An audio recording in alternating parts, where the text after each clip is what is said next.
Hey folks, it's Morgan, writer and producer for the Attic Monologues, just dropping in to let you know that this episode is our mid-season finale. We'll be taking January off and returning on February 23rd for episode 11. But keep an eye out for some bonus content we'll be putting out and some exciting announcements about the future of our show. This week we've also been in collaboration with another podcast, the first episode of, which interviews audio drama creators about their shows. You can find me chatting about the Attic Monologues in their episode on January 9th, so go check that out for some behind-the-scenes info, and also to support such an amazing project. So, from all of us here at the Attic Monologues, thank you so much for taking a chance on listening to us. 2021 has been such a crazy year for us all, going from fans of podcasts to podcasters ourselves in a few short months. We couldn't have done it without the support of our listeners, so thank you so much for listening, and enjoy the episode.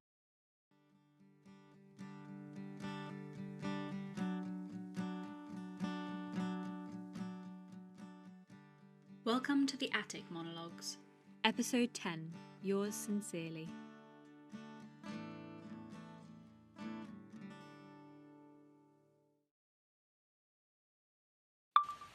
Dear future Nix, I have decided to be stable. I'm going to get my life together. How many times have I said that, huh? But I mean it this time. Aside from a couple wobbles, this term has been my best one yet, I think. Relatively speaking. If I can just, make it through the next few weeks, then I'm golden. 2 weeks off for the holidays, then, well, straight back into the fray, I guess. But that's fine. I'm like one of those fish that dies if it stops moving, I think. Or is it sharks? Anyway, the point is I need to keep busy. And guess what? I am. Which is good. Being busy means no stopping, which means no thinking, which means no spiralling. Yeah, Nix, that's a super healthy thought process to have. Well, it's a sort of stability. Chaotic, but afloat. That's me. Hang on. Mixed Bird! A pleasure to see you again. At least, I think it's you. I can never quite tell. You've got that same discoloured patch on your left foot, though. My left, not yours. How have you been? Hang on, I'll see if we've got any more almonds left. You seem to like those. At least they haven't killed you yet. That's a good sign. Points to me for animal handling. So, bad news, Mixed Bird. You've eaten me out of house and home. Don't give me that look. You have expensive taste. Almonds are expensive, and I am but a poor, broke uni student. What?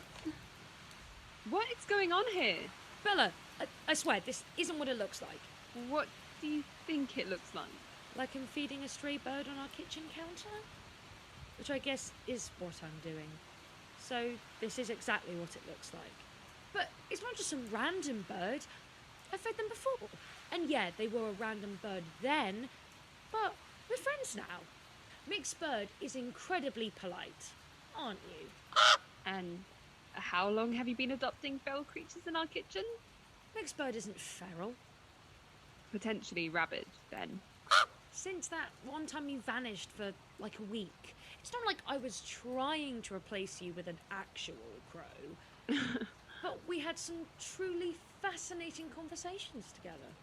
It's a raven, not a crow. Oh yeah? Cool.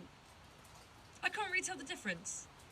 This is why it's useful to have friends with different hyperfixations. We can pool our resources. We'd make a killer university challenge team. It's not really my hyperfixation, though, is it? It's inherited from my mum. I've just learned a lot through, osmosis. Well, close enough. Is that why you used to hate them? What, birds? I don't hate them. You used to? Remember last year when we first moved to uni? You used to jump a mile every time a bird came near you. There was that time one landed on your hand and you legged it across a main road. It was on my hand, Nix. You've clearly never been attacked by a bird. And besides, I like them now. I kind of Imagine being named Crow and having a phobia of birds. Some would call that ironic. I would not. You're no fun. So, you've named this one Mixed Bird. Yeah. I figured it was polite and formal. A very respectable name for a bird. Right. I don't know why you're being so weird about this, Bella. You talk to birds all the time. I don't tend to let them on the kitchen counter. No, you just curse at them like some old grandpa yelling at kids to get off your lawn. I am an old grandpa. The cutest there is. Bella, you scared them off. Oh well, I'm sure they'll be back soon enough. Anyway, I grabbed the post on my way up, if you're interested. Do I have to be interested? It's probably just the bills and a bunch of dramatic nonsense labelled "To the Occupier."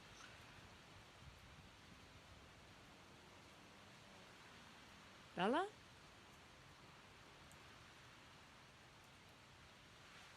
Bella? You okay there? Yeah. This one's for you. Wow. Fancy. Is that actual wax? Looks like it, yeah. I can't make out the words. E chartum et atramentum laser. That's Latin, right?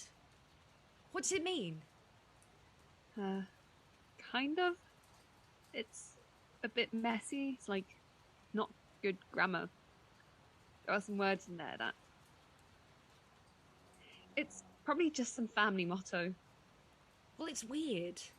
Who the hell do I know who's fancy enough that their family has a family motto? Besides me, you mean? Yeah, besides you. Unless one of your relatives said this to me. Why would any of my relatives do that? I don't know, they're all super old-fashioned. Maybe they want to check my intentions towards you, or tell me I'm too below your station. Mm-hmm. Relax, Bella, it's probably nothing. Let me just... Oh, wow. This is, like, fancy paper. It's...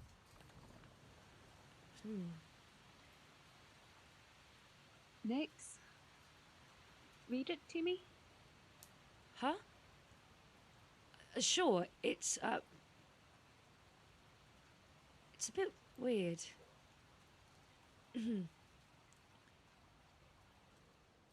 Dear reader,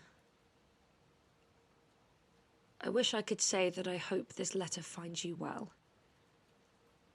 I wish that we were graced by different circumstances. I wish that, in those different circumstances, we could be friends. I wish the story were different. I wish I had more lines. I wish the sun rose west to east and the oceans covered the world and every life on this pitiful planet flickered out and left me in quiet. Ridiculous. You see that, don't you? Wishing for ideas beyond your understanding. Taking things you have no right to take. What a sorry existence to lead. So, I hope this letter finds you terribly. I hope the world is bearing down on you, the walls and ceiling closing in, and you have no idea why. I hope you turn and turn in dizzying circles looking for answers. I hope they never find you. Perhaps if I were kinder, I would pity you. The poor sacrificial lamb sent out to the woods. Into the dark, with no one to follow. How confused you must be, without a script to follow like the rest of us. How lost you must feel. How much I do not care. You must understand, my dear, that your actions have consequences. You seem so very fond of taking things that do not belong to you, so allow me to return the favour and take something of yours. Nothing as trivial as a chest filled with your life's work, I'm afraid, but I'll see what I can do. Let me steal away your peace of mind instead. Let me chip away at that floor underneath your feet that you call stability, until you catch your breath when every shadow moves, until you look over your shoulder with every sound you hear, until you're falling down and down, buried under the weight of everything you do not know. Are you scared? Nyx Ryland. Are you afraid? You should be. The weight of so many invisible things rests on your shoulder. I would not wish what lies in store on my worst enemy, which may, in fact, be you. Here is what will happen. You will gather up every script, every fragment, every monologue. You will put them back carefully in their chest, my chest. You will slide it under your bed, or bury it at the back of your cupboard, or put it back in the attic where you found it, where I left it. You will leave those stories in the dark where they belong, gathering dust, as they should. You will forget about this, about them, about me. And perhaps you will be happy. Perhaps you will lead a long and prosperous life. Perhaps your story will change. Perhaps the sun will rise backwards and the oceans will drown us all, and I can finally rest in peace. Do what I ask, and the world is still yours. The script isn't written in stone. Or else, Nyx Ryland. There will be no respite. I will dance you in circles and tie you in strings. I will leave no stone of your life unturned. Your mentor, your anchor, your lover, your sage. Nothing will be safe from me. And when everything lies in ruins, you will know I am coming for you. To end it. I hope I can trust you to make the right choice. Yours sincerely, the author.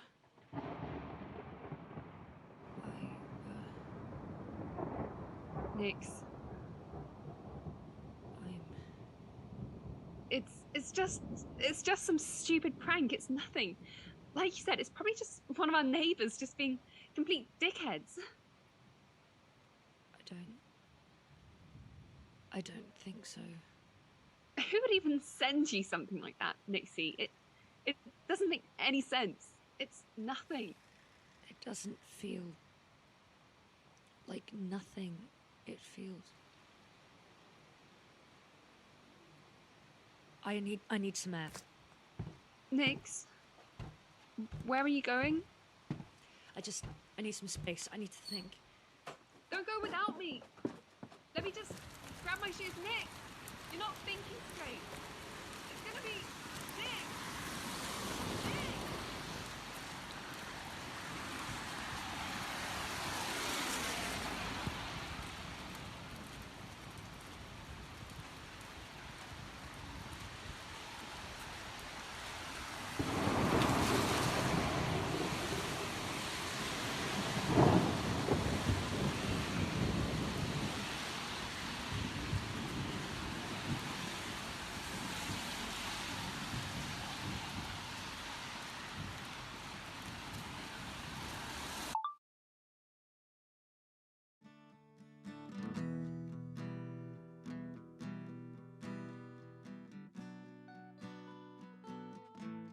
Thank you for listening to the Attic Monologues. Today's episode was written and produced by Morgan Greensmith. It was directed and script edited by Eilidh Clohessy. The sound design was by LeClair, and the theme tune was composed by Wilkie Morrison. In this episode, you heard the voices of Atlas Morgan as Nyx Ryland. Annelore as Bella Crow. The logo was designed by Eilidh Lang. The social media is run by Soren Briarwood. Find us on Twitter at Attic Monologues and on Tumblr, Instagram and Facebook at The Attic Monologues. If you enjoyed this episode, please consider sending us some love through our Ko-fi. You can find us at www.ko-fi.com/theatticmonologues, or maybe just leave a rating and review. Or you could even tell a friend you think might enjoy oblivious romantics, creeping fantasy elements, and existential crises to listen. Any comments or questions, shoot us a message over our socials, or email us at theatticmonologues@gmail.com. Episode 11, Slipping, will be out on Wednesday 23rd of February 2022. From all of us here at the Attic Monologues, once again, thank you so much for listening, and see you then!